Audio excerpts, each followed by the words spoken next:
All right, so to get started, everyone, I am joined today by Shaina and German. They are the co-founders of NGQ, a quantum computing company looking to really kind of upend the space. Guys, thank you for joining me. To provide a bit of background, I was introduced to Shaina and German. We haven't met in person or at all before this, through a mutual acquaintance named Jet Tang, a angel investor I connected with on a platform called Entra, who was kind enough to introduce Shaina to German. He has a lot of respect and admiration for what they're doing here, and thought it would be great for me to interview these guys and tell the world, or at least my small little corner of it that I occupy with this podcast, all about everything they're doing. So guys, thank you so much. It's really great to meet you, and thank you so much for joining me. Thank you for having us. Thank you, Eric. Sure. So one place I kind of like to start is to maybe delve into what quantum computing as a concept is. I'll admit I'm not that familiar with it, and I looked at it as a concept, and I understand it's the application of quantum physics phenomena understanding to computing, the end result of which, the intention is to make much better, more powerful computers. Beyond that, I can't say I understand too much about it. I know you guys are like physicists. I know, or German, I know you have a PhD. Shaina, I think, as I saw on your website, you are still studying for your PhD. Yeah. That's correct. So there are many layers of foundational knowledge I simply don't have to really understand quantum computing.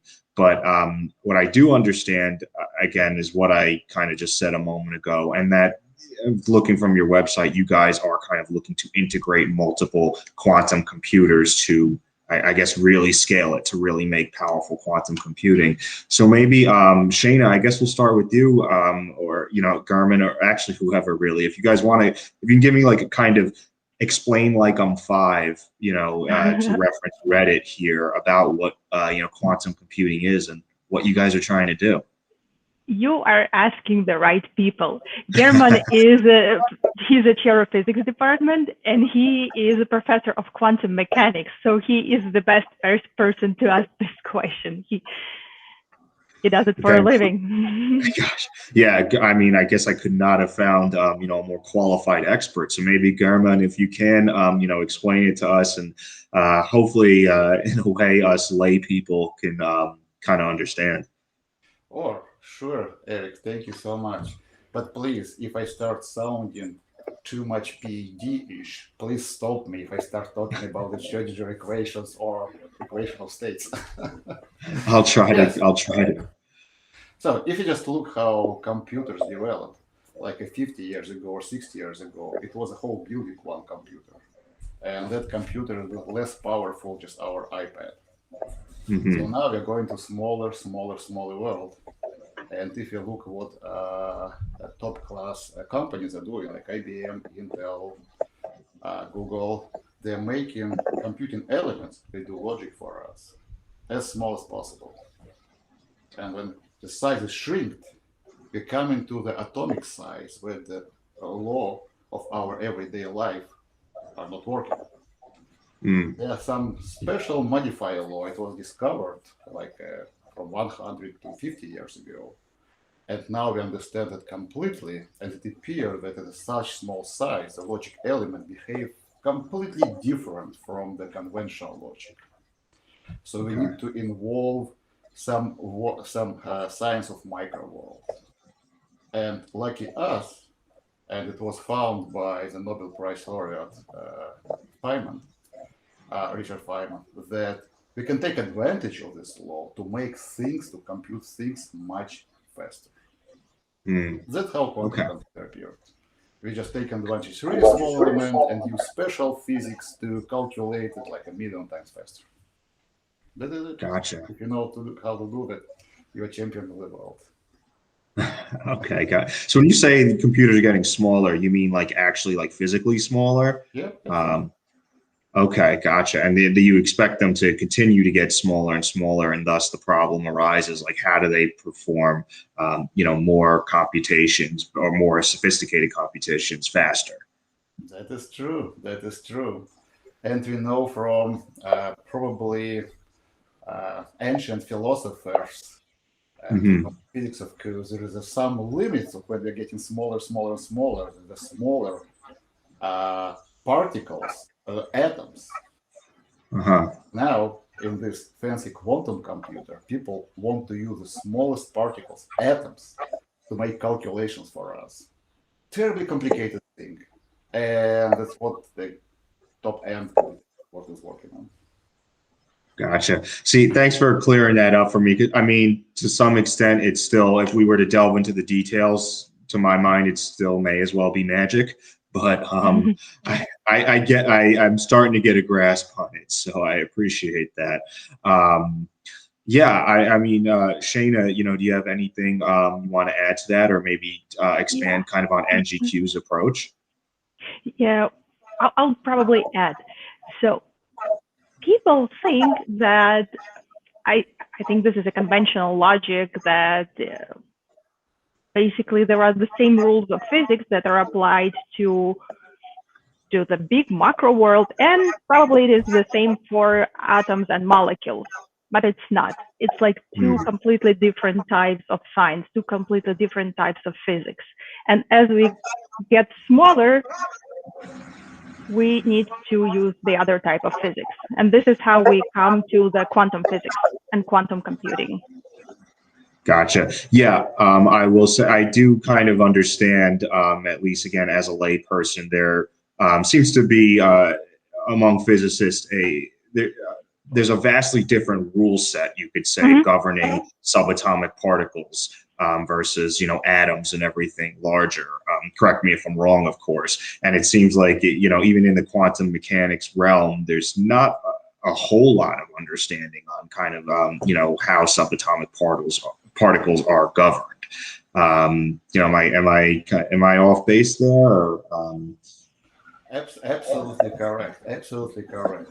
The magic gotcha. thing now, how to use this physics to produce a real computational tool for people. Because actually, the end user, I, for example, if I'm working on my cell phone or iPad, I don't care Hmm. what kind of computing inside. It might be quantum Right. computing, classical computing, magic computer, or moon computer, whatever. If it provides computational power, it's okay. So now the big challenge in the world is a huge amount of data to process. Hmm. Goal is to divert the, this wonderful, but still a little bit academic part of research and quantum computing to the business side of research. Hmm. How to actually process big data and make fancy thing for us, like accelerate artificial intelligence in 100,000 times. Or imagine if you can develop the vaccine, but now it's all development, it's mostly computational. Imagine vaccine within 1 month after we got the virus. It's changed the whole economy of the world. Wow. Or with this power of quantum computing, you can provide the passwords and encryption that you cannot break. So your, well, not probably your, someone's Twitter account will never get hacked again. So all these benefits drive us to come to this field and to actually bring that power to the commercial side. And that is our story.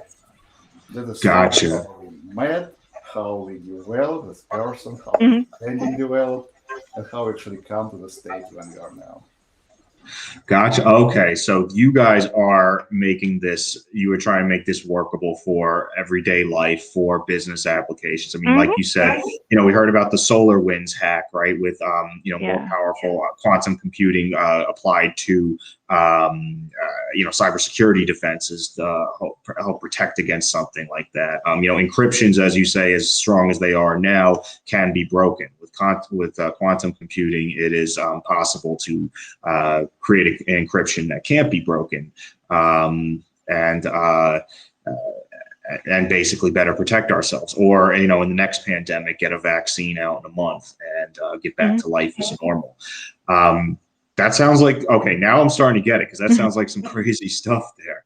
I'm kind of, I've also heard some people talk about, quantum computing used for like maybe more nefarious purposes, for cyber hackers, for instance. Is there any concern around that, or applications around that you guys have thought about, and kind of what you see going on there? Yeah, absolutely. So right now the world is all the countries in the world are trying to build the first industrial scale quantum computers. And the country that would do it first basically have a super key. So having a working quantum computer, you could hack all the passwords. And this is why it's dangerous. So there is a scary story behind it. And of course, we want to do it first. Yeah, well, go ahead. So what crossed my mind is analogy with atomic energy and nuclear bomb. I was just thinking the same thing, actually, but please, you say it. Yeah, absolutely. So no one in the good mind want to explode the nuclear bomb. It's still possible, and everyone in the good mind wants to use the power to provide just green energy to everyone. With quantum computing, it's similar. So we want to push it towards the green energy side, to good thing side. So to provide such hardware that can completely disallow to break that, even if you have counter hardware. Yeah. I think there's an important point. I'm sorry, were you going to say something else? If you wanted to continue that thought, please. Oh, yeah, by the way, just talking about the green energy, it's one more side of quantum computing, because the size are so small and they're so energy efficient that actually don't consume much power, like electric power, to do operation. So if we just take the figure that the whole data centers now in the world produce as much energy as the whole global aviation, so footprint is just huge from data center. Just to cut it by 90%, it would just save the world in terms of global warming or energy consumption. So that is one more beneficial side. That's one more driving force why we come here. Right. Okay. To make so it is a green energy. Gotcha. Yeah, no, I get what you're saying there, and that's a very important point. I'm glad you pointed that out. I mean, we are, the science is conclusive that we are experiencing global warming, and the implications of which we're seeing, the effects of it every day, and it's only getting worse. And within quantum computing, you see the potential solution to creating clean, renewable energy that will protect the world from the detriments of global warming. It sounds like. Absolutely. It's interesting, you talked about, splitting the atom, nuclear power, and the nuclear bomb, right? I agree with you. It really does kind of echo that, because when the United States, the Soviet Union, Germany wanted to make the atom bomb, the simple shared belief they all had is they're doing it. Even if we don't want to blow up atom bombs anywhere, we can't be the ones without it. So to take a step back, for everything quantum computing could be misused for, it's imperative we develop it to protect ourselves. Absolutely. So okay, all right, great. Yeah, that's as you guys have already in just a few minutes opened my eyes to a lot of the applications of quantum computing. So I really appreciate that.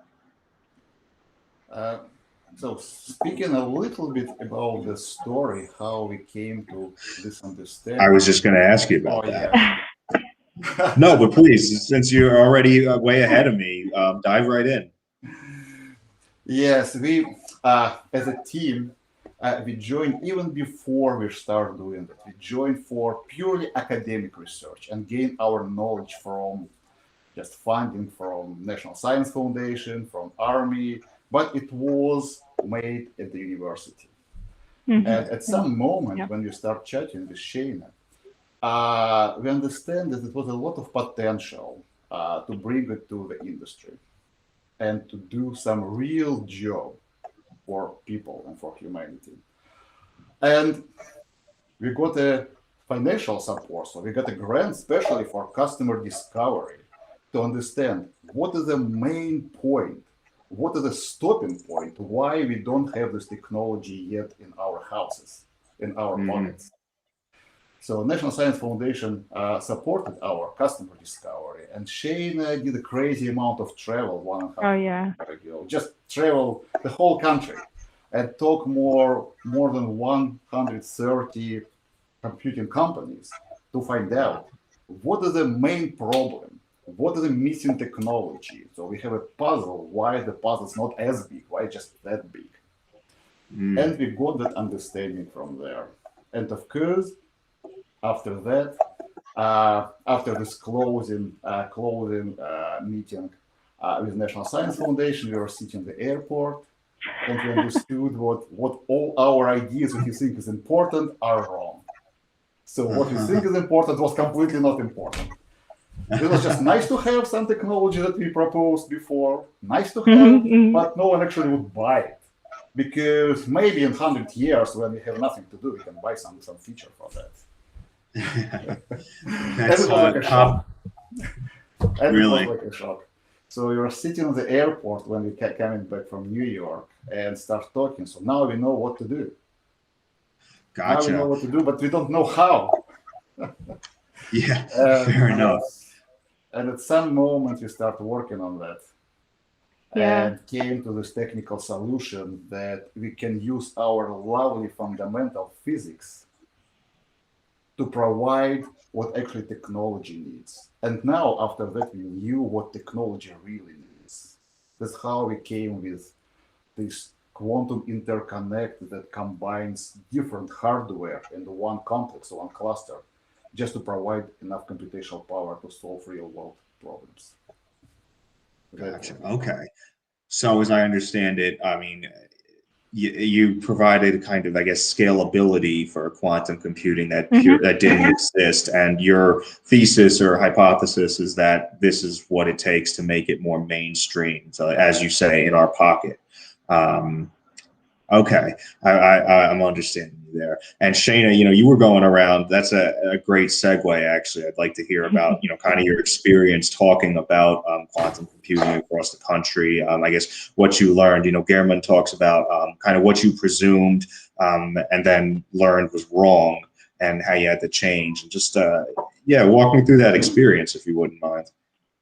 Yeah, that was a crazy experience. We had 6 weeks to interview 100 people at least. So the interviews were scheduled back to back, and the flights were scheduled back to back. So I traveled all over the country. We spoke with national labs. We spoke with quantum computing companies and general computing companies as well. And that was very interesting to find out that what we had, that academic picture in our head, is not exactly what people need. So in the final moment when we were sitting with German at the airport, and we were like, oh my goodness, all our hypotheses basically failed. And then we started recollecting what we've learned during this discovery process. You just pulled out a napkin, a regular white napkin, took off his pen and started jotting down something. And then he drew a picture of a device that will connect quantum computers in a network.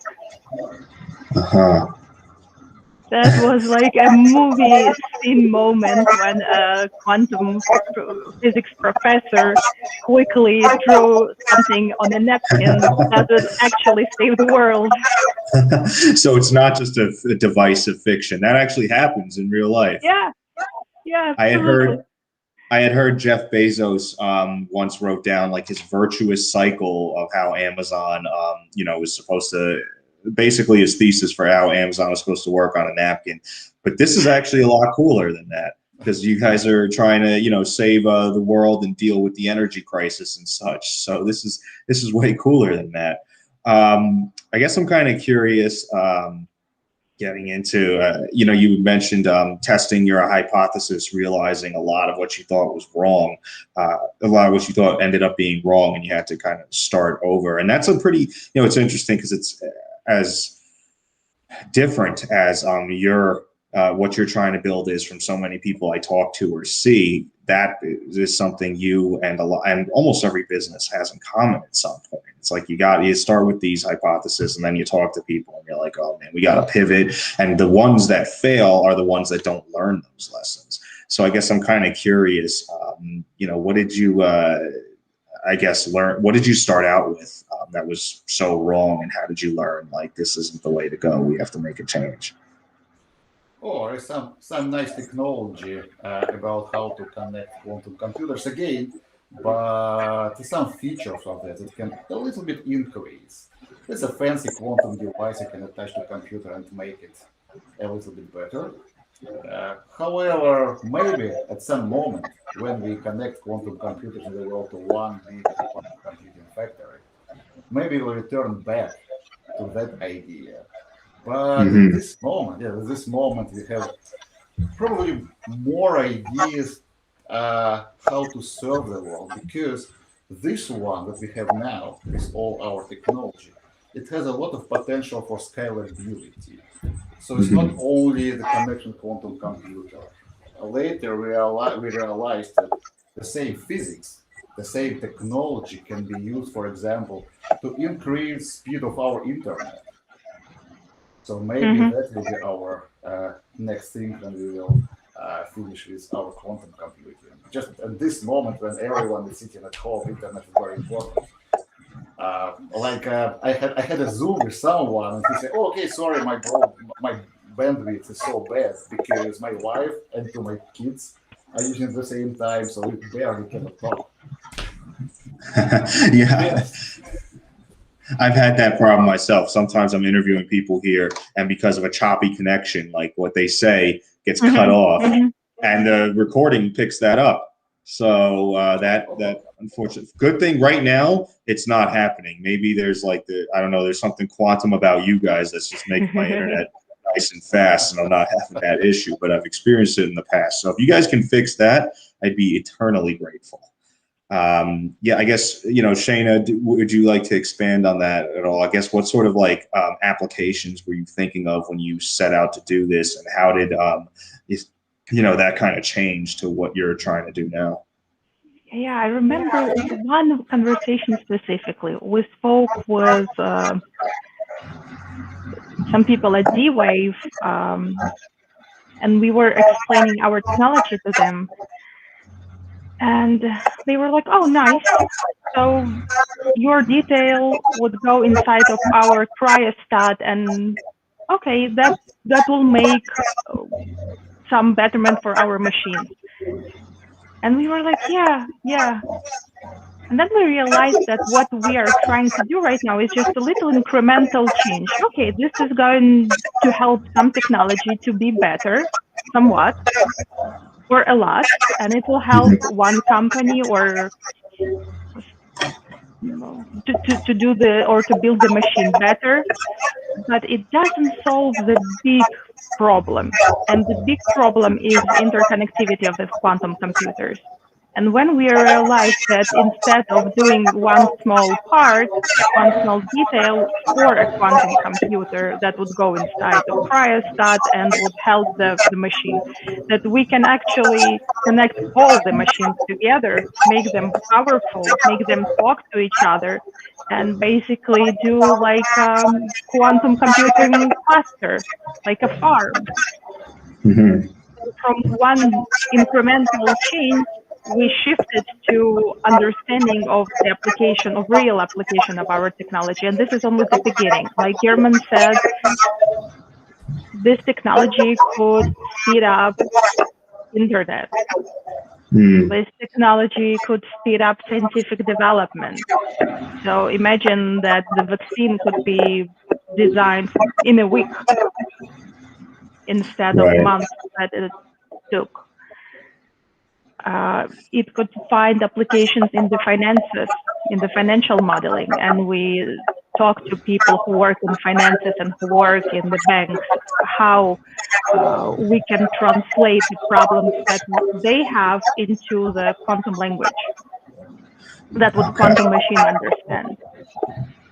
This is really fascinating because it's like the applications seem limitless, and there's always like new use cases you could potentially solve all the time coming up. I mean, any human need or desire almost. Maybe that's stretching it a bit, but almost every civil societal need can at least begin to be addressed by powerful quantum computing. So it's I'll admit it's a lot for me to digest right now, but it's I'm really fascinated. I'm gonna have to try and actually get the foundational knowledge I need to begin to dig into this sort of stuff.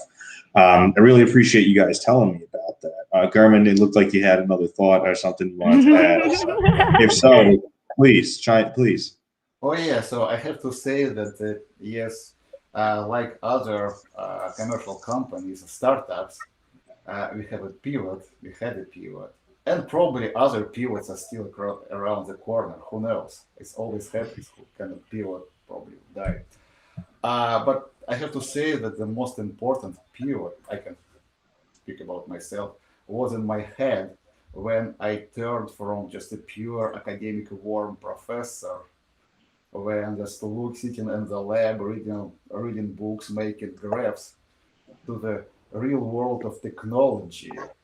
And it wasn't too easy. It wasn't easy. No, I'm sure. Yeah, so this National Science Foundation grant, and then amazing accelerator. This is our university, our home university, City University of New York.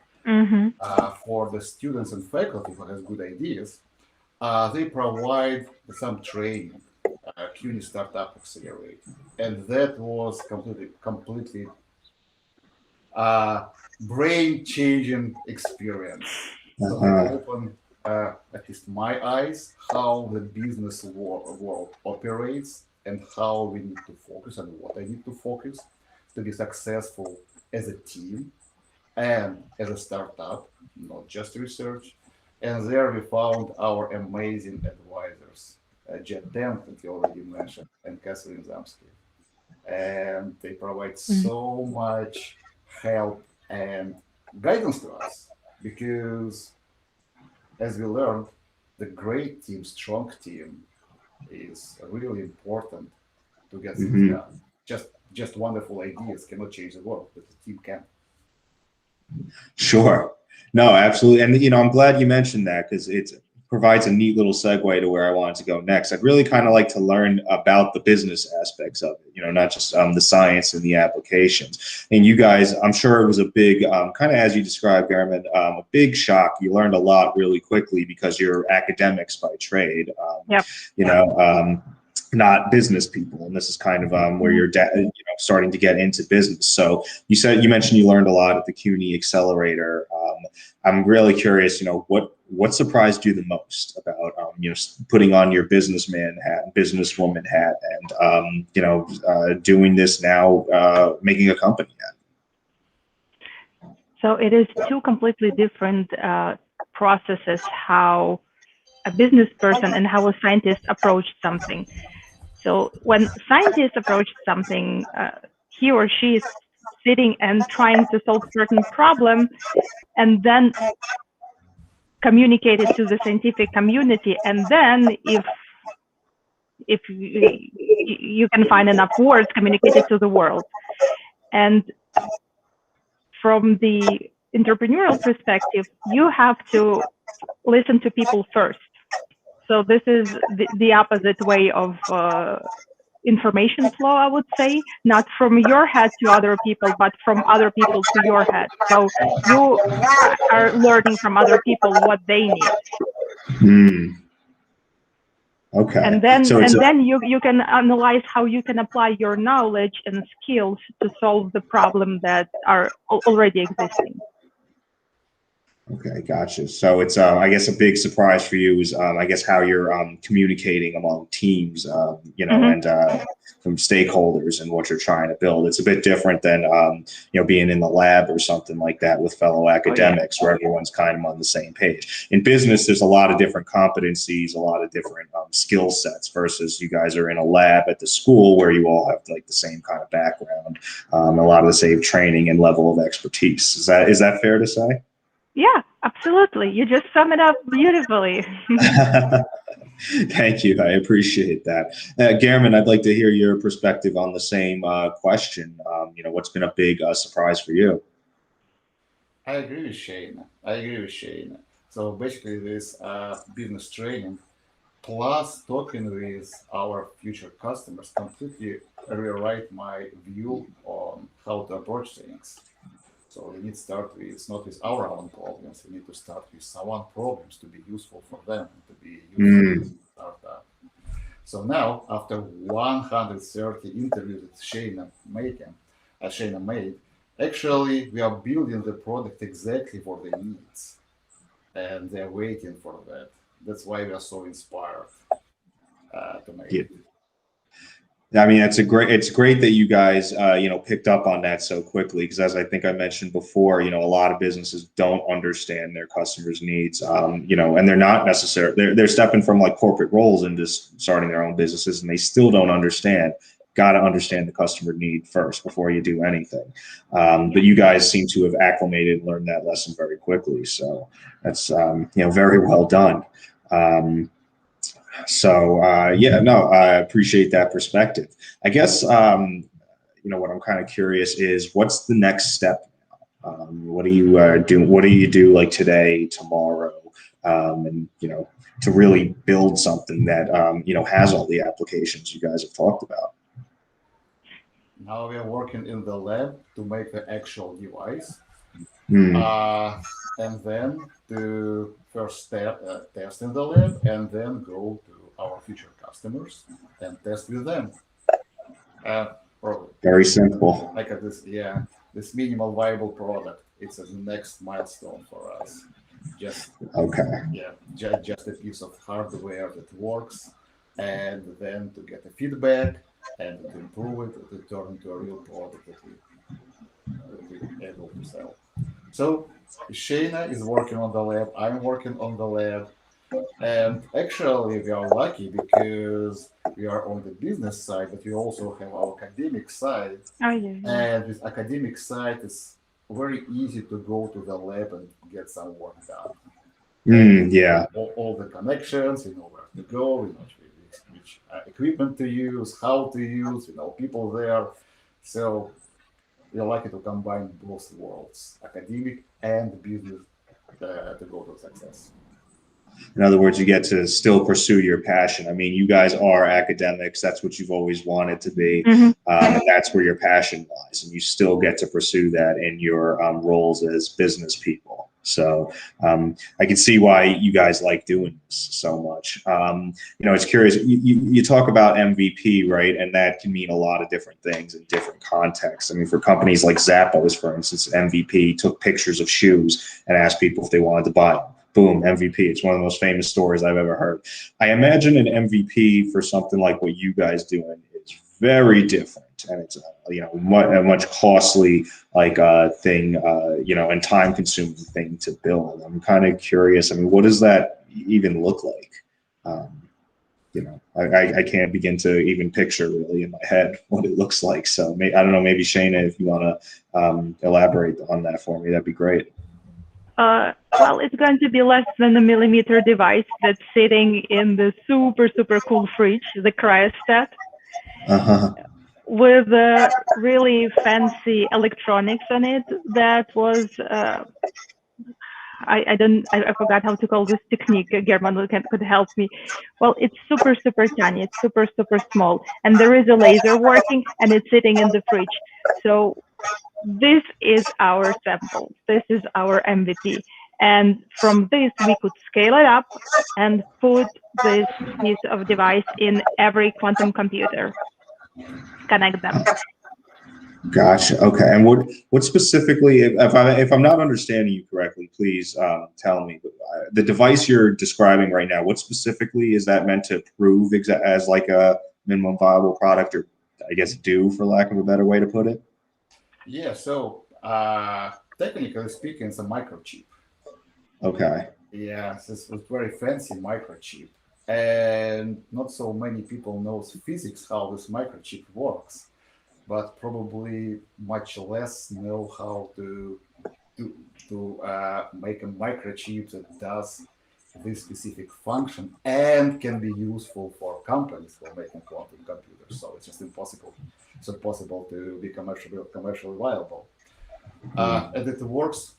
It works at exactly as Shaina said. A really cold temperature. All this quantum computing business operates at really cold temperature, less than 1 degree above the absolute zero. So we need to make this thing and put it at a really cold temperature and all the connections and show that it works. And then we bring it to real quantum computing. We already just have a connection, and our customers are waiting to test it. And they will connect that quantum computer with our equipment, and they will be happy. Okay. So if I understand you correctly, it actually like provides for such cold storage, or does it monitor the temperature? I just want to make sure I'm understanding here. We just need to cool it down to make it. Okay. Yeah. Gotcha. Okay, gotcha. It regulates the temperature. Understood. Thank you. I appreciate you explaining that to me. I guess I'm curious, just personally, through this experience, how you guys are kind of handling being entrepreneurs. I mean, I know a lot of people talk about, it's very difficult to juggle work and your regular life. It's hard to find time to do everything. You're being pulled this way and that. I'd like to hear from both of you how you balance work life and what that experience has been like. Oof. That's a tough question. That says a lot right there, but please expand. Well, probably we do not. Okay, I can talk only for myself. I don't have weekends. I don't have really vacations or holidays. But hey, otherwise I would have been doing physics anyway. So that's fine. And doing entrepreneurial things is challenging and interesting. And what do I say to myself is like, hey, I already know how to do physics. Let's try something different, something challenging, something that I never done before. And this is what keeps me awake. And I'm fine working late hours. I'm fine working during the weekends because I like it. I like it. That's interesting. Yeah. No, I can tell, just it radiates, just from you how much you like this. And it's like, and obviously this is very time intensive, and at least for now you can't afford to take vacations and such. But in a way it is kind of a vacation from just being purely academic, and that it gives you this whole new challenge that you've immersed yourself in and that you enjoy every moment of, it seems. So that's quite a profound experience. German, let me pass it over to you. I'd like to hear your perspective. Same question. How are you balancing work and life? Oh yeah, what I heard from Shaina, and I can confirm she doesn't have time to sleep. So like 3:30 a.m. text message. How we can explain that for our customers? How we can explain this concept? Or what if we just put lasers this way, not that way? On my side, it's just I learned how to delegate. You know how to delegate? How to delegate, yes. If you have something that you can learn others to do, you need to go ahead and teach them. Fair enough. Teach people how to help them. Got to be a good boss. Shaina, I'm surprised you're able to stay so energetic with the lack of sleep. I mean, you would have fooled me if German hadn't said anything. So, last question, guys. I just really want to know from both of you. What advice do you have for new entrepreneurs, particularly, let's say, people kind of like yourselves that are making a big change from academia to entrepreneurship? I mean, do you have any advice or things people should be aware of? Don't give up and don't give up and be curious. I know a lot of people from academia, my friends who are also PhD students, and they are like, this is so interesting, but this is challenging. I tried doing a startup once and I failed, and I probably will never ever continue because this was so embarrassing. So my advice, don't give up. It's going to be embarrassing many times, so just deal with it. It's okay. Develop a thick skin, that's for sure. Yeah.